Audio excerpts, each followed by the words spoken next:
Welcome to the Black and Gold No Filter. And I'm JP. Now, still a nation. For a minute there, I thought we were watching the Steeler team that we've been waiting on all season. I mean, we came out offense, defense, and special teams. I'm not going to say they were dominant, but there was flashes of what this team could be. And that's got to give us a little optimism. And for once, it felt like we didn't come out and we getting punched in the mouth early. We actually came out and we delivered the first blow. Now, on offense and defense, both sides came out with energy. The offense hit the big play. Defense came out swarming. They were everywhere. We were getting pressure. We got turnovers and we got sacks. So when we came out, I'm thinking, okay, here we go. We didn't turn the corner. I'm just excited we got the W. Because I thought we were going to, after the long flight and traveling, we were going to come out flat and sluggish like we normally do. But we came out just the opposite. I'm like, what the hell? Rodgers was sharp early. It was efficient passing, low mistakes. Gainwell got inserted for Jaylen Warren. Jaylen Warren was a scratch right before the game. And Gainwell came in and he did his thing. Gainwell did his thing. Now, I'm thinking designating RB1 and giving him the bulk of the carries is the way to go from here on out, instead of doing it by committee. Because running backs need to get carries and touches to get in a flow, to get in a rhythm. And it shows with Gainwell. He got 19 touches for 99 yards. So that might be the way to go from here on out. Bringing a running back in, giving him a few touches and pulling him out, bringing another one in. They can't get a rhythm. So that's something to think about, Arthur Smith. I like that you designated that, even though we did it out of necessity, but that's in there. Let's keep that going. Now, the 80-yard TD to DK Metcalf from Aaron Rodgers. Now, that was a huge swing. That helped create the momentum. Because, all the wheels were turning then. All the wheels were turning. And that's why I was thinking, hey, is this the Steelers team we've been waiting on? The run game finally woke up. But then you got to ask yourself, can it stay woke? We can't come back next week and run for 44 yards, 55 yards. And for the first time this year, I got to give this offensive line their props. Because the offensive line, they looked aggressive. They came out. They were firing off the ball. They weren't just absorbing. The zone and the power plays, they actually created lanes. We looked like an efficient NFL offense this week, starting the game off. And then we're going to get to the defense. This defense, 6 sacks. The front seven was a power rush monster. And we all know that's the Steelers' DNA for wins, because they were putting pressure on Wentz. They did it early and often. I mean, TJ got an interception that came off a tip pass from Cam Hayward.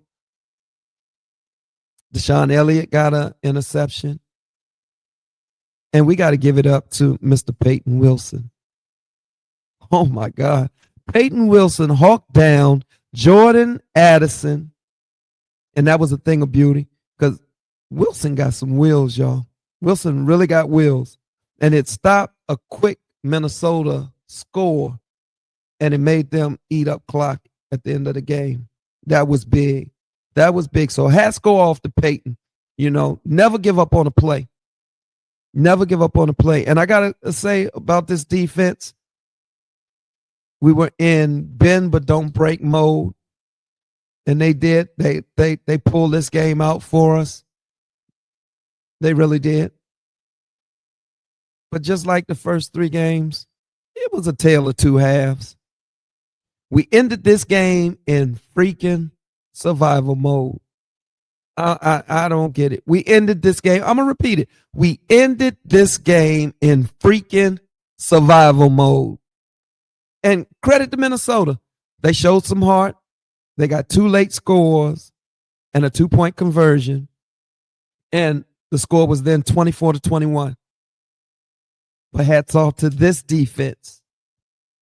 This defense, they held them at bay, and we escaped with the W.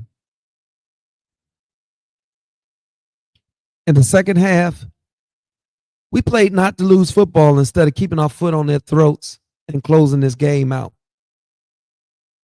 I don't know where the complacency came in. Did we think we already had it wrapped up at 24-6? But that's the thing about this team. They've been collapsing.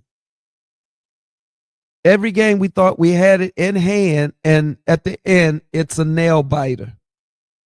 We have to find a way to start closing these games out. In the second half, the play calling became stale. We have to find a way to get this offense into a rhythm. That's passing and rushing consistently.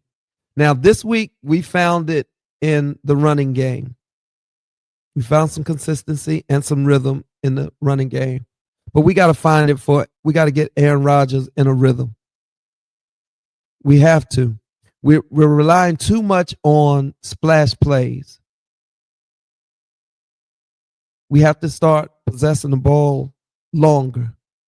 We need longer drives. I think in every game, time of possession, we've lost in every game. So we got to find a rhythm. You know, the splash plays are great, but when the splash play is not there, when they're double teaming DK, then you got to find a way to distribute that ball and move it downfield. Because this is not sustainable. DK's a monster, but I don't think DK going to take a quick slant and take it 80 yards every week. We've got to find a way to be more consistent on defense and offense because we're relying too much on the splash plays on defense, the turnovers. Not every week will we get 6 sacks. Not every week will we get 4 fumbles. And not every week will we get 2 and 3 interceptions. So when those times hit, we've got to find a way to get off the field. I don't think this defense has had too many 3 and outs and they got off the field. I mean, Carson Wentz hit us for 350 yards. That's way too much. It's way too much. We need to start developing an identity as a team. Pittsburgh Steelers football has always been about physical, smash mouth football, offense and defense. I think when we get back to that aggressive, take no prisoner type mentality, we're going to be fine. I see the potential.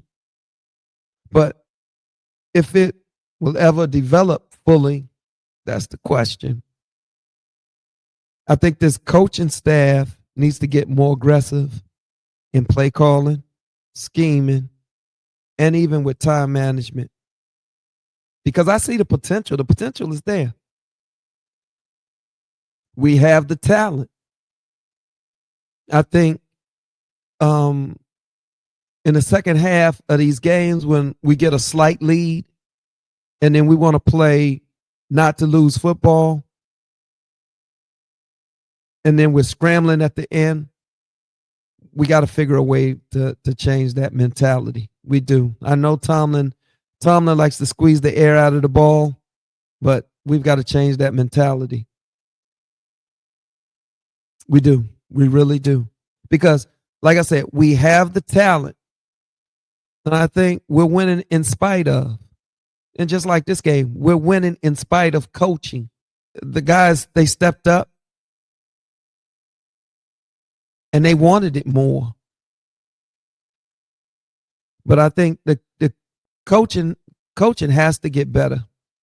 Like I said, the decision making, the play calling, scheming guys open on offense. There's no reason Pat Fryermuth did not get one target. Why is Jonnu Smith not catching passes in the seam, quick slants? Why, when we got down into the red zone, we didn't use Darnell Washington? We have to start utilizing these tight ends in the middle of the field. We have to. And I don't know why. I can't put my finger on it.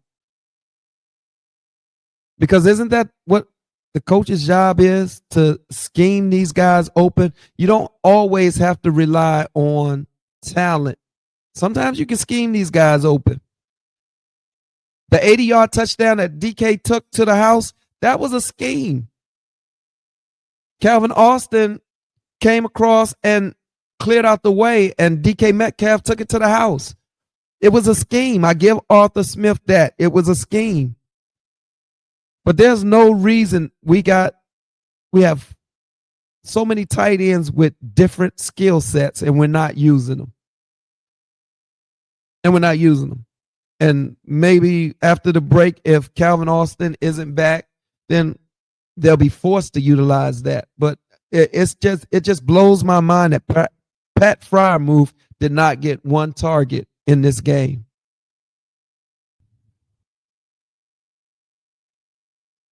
I think we're on the verge of turning the corner. Just like all teams, the injury bug has hit us as well, but that's no excuse. Arthur Smith, I got to give him his props. In the first half of the games, he schemed and called some great games in the first half.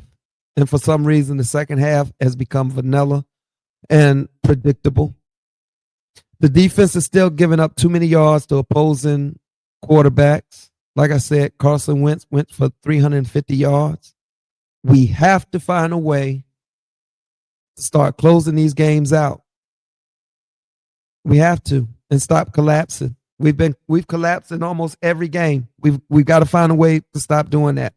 There's a lot to be concerned about, but at the same time, don't get it twisted. There's a lot to be optimistic about with this team. We have to find a way to close these games out without collapsing. We're 3-1 going into the bye. We're leading the AFC North, and we haven't come close to hitting our stride. So we gotta have some optimism. There's a lot of things to be concerned about, I know, but at the same time, let's not get it twisted, people. There's a lot of things to be excited about with this team. Like I said, we haven't even hit our stride yet. And hopefully after the bye, we get more people off the injury carousel than we put on. Because I'm looking forward to seeing what is to come after the bye week. I really am. I'm optimistic. I'm excited. I am. I'm excited. Because if this is the ground floor, we got nowhere to go but up. And like I said, we're leading the AFC North, people. Cincinnati is in trouble. The Ravens are in trouble. And you know Cleveland is always in trouble. I plan to post more content during the off week, the bye week. So hit that like, hit that subscribe, and tell a friend. And let's take this ride together. Because I think it's going to be exciting after the bye week. This is the Black and Gold No Filter. And I'm JP.